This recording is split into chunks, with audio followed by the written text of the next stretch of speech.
Bienvenue à Lourdes où se poursuit l'Assemblée plénière des évêques. Thème de travail ce mercredi matin, indifférence religieuse et visibilité de l'Église, un groupe de travail qui a été créé il y a un an, ici même à Lourdes.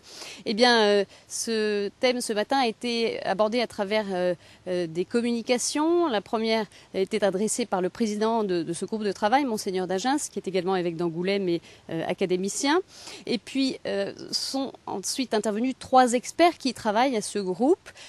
Tout d'abord, on a pu entendre une intervention très spirituelle du père Jean-Pierre Longeat, qui est le père abbé de Saint-Martin de Ligugé, qui lui a dit que finalement, ce qui était important, c'était la relation d'amour que l'on pouvait avoir avec le Christ. Et c'est cette relation-là qui permet aussi de changer sa vision de la transmission de la foi.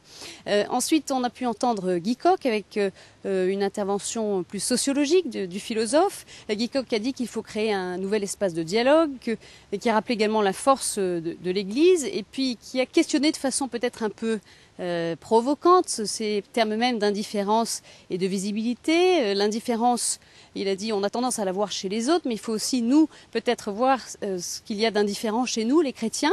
Et puis cette visibilité, attention à ne pas tomber dans le piège de l'image, d'en faire un but en soi, la visibilité de l'Église. Il faut simplement que ce soit une conséquence de la transmission de la foi. Enfin, dernier intervenant, Gérard Testard, qui est l'un des représentants de Fondatio, cette communauté nouvelle charismatique qui compte 3500 membres à travers le monde. Gérard Testard, lui, est parti de l'expérience de terrain. Il a un petit peu inversé la logique en disant, eh bien, il faut avant tout parler du Christ, peut-être davantage que de l'Église, et notamment auprès des jeunes, qui peuvent être d'abord touchés par une expérience avant de s'insérer dans une logique de pratique et de se rattacher à la doctrine.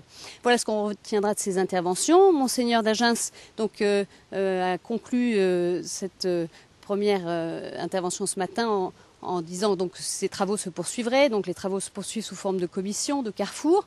Et puis il a souhaité surtout que les évêques poursuivent cette réflexion au-delà de l'Assemblée plénière, que ce soit un travail qui soit plus long, qui permette un discernement spirituel, puisque finalement ce thème même de l'indifférence religieuse eh bien, questionne la mission même de l'Église, la façon dont on exerce cette mission au sein de l'Église.